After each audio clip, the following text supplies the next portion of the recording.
Hello, hello, hello, friends, and welcome to another installment of Book Review with your host, me, Ryan, aka Shirada Sky, on basically everything.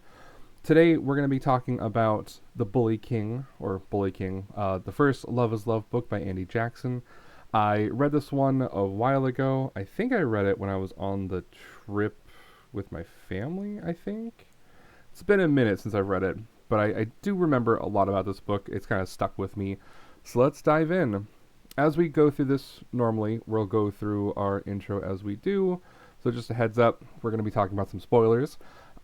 This one actually did have a website that I grabbed the warnings for. So in this case, if you are interested in this book, just a heads up of what you might get. By main characters, it's a bully story, hence the title Bully King.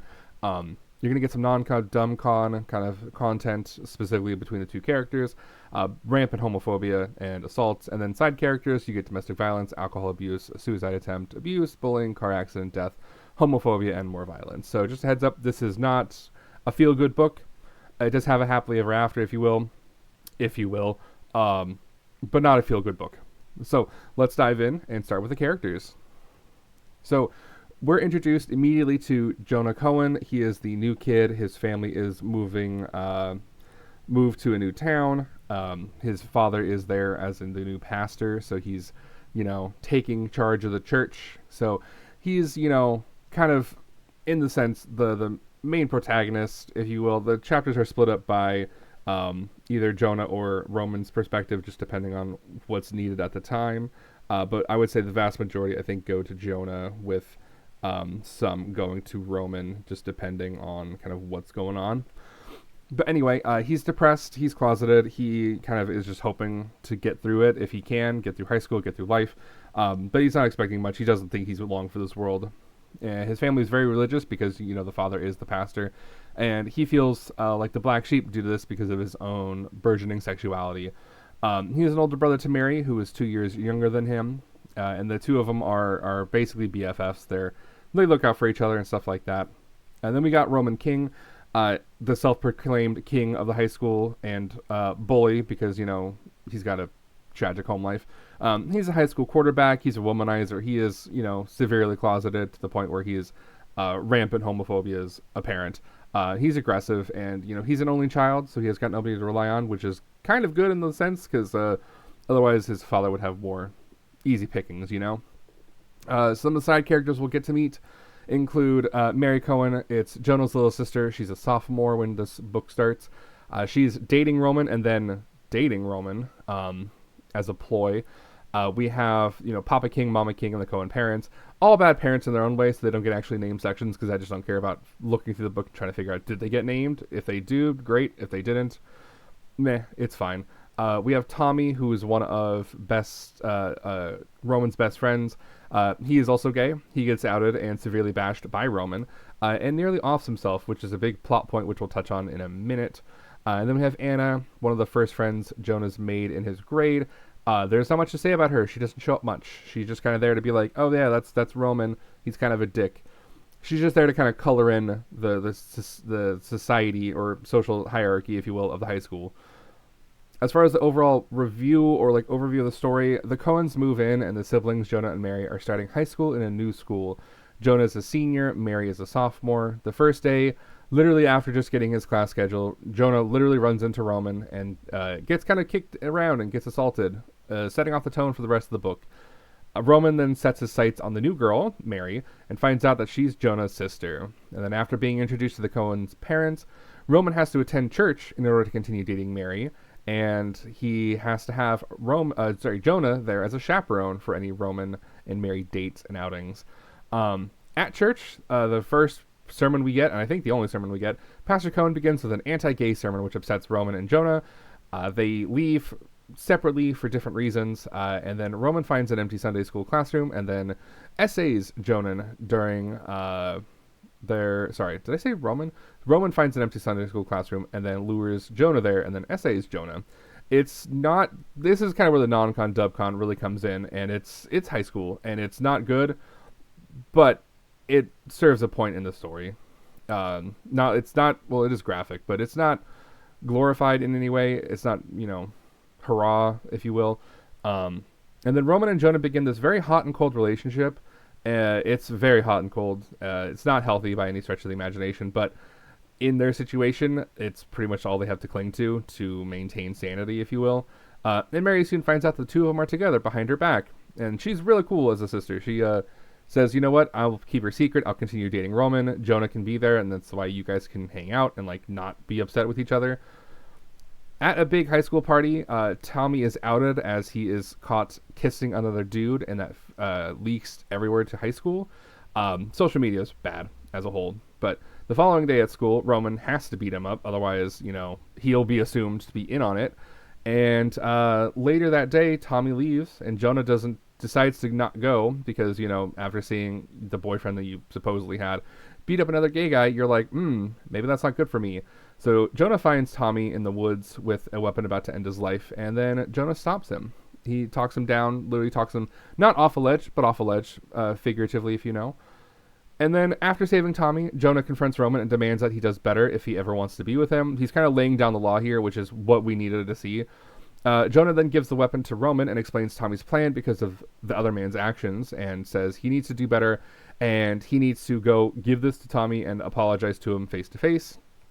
And at some point later throughout the book, Jonah is sneaking around with Roman and gets caught by Roman's abusive father. Said father then decides to out Jonah to his religious pastor father, and Jonah is subsequently then kicked out. Now, Roman and Jonah have nowhere to go, so they go to Tommy's house and seek refuge there. And Tommy's mother, after hearing everything that, Roman did to him, is none too pleased to have the, assaulter in their house, but understands that they have nowhere else to go. The pair gets closer. Roman decides to leave to make sure that his mother's okay, and, Jonah's staying with Tommy. So just, trying to make sure that his mother isn't suffering because of his absence. Towards the end of the book, Roman's father dies in a horrible car accident as a result of drunk driving. Please don't drink and drive, friends. It's not worth it. And then things seemingly get better, ? Roman and Jonah come together at the end. There's a happily ever after as the pair graduate, and they plan to leave the homophobic town that they live in. Jonah did not reconcile with his parents. He's still on good terms with Mary, of course. And, Roman has his mom, and hopefully they can survive. But it's essentially an ending. It's a happily ever after in the sense that the two main love interests are together, but it's very true to what I would say is the human experience of this is maybe their happiness, but it's also, kind of surrounded by this overall cloud of negativity and kind of trauma that they have to probably unpack. But as far as the first book goes, it's quite enjoyable.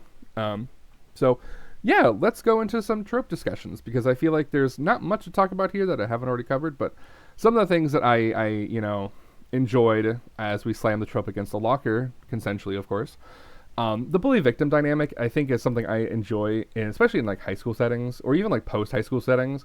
I find that fascinating as a power dynamic. I'm a sub, so it's not that hard to describe in terms of power dynamics. But I would say especially in this dynamic, we get more realistic portrayals than what I've seen in other romances of what this would be like if the bully was also closeted because of the town. It's a small, Kentucky town.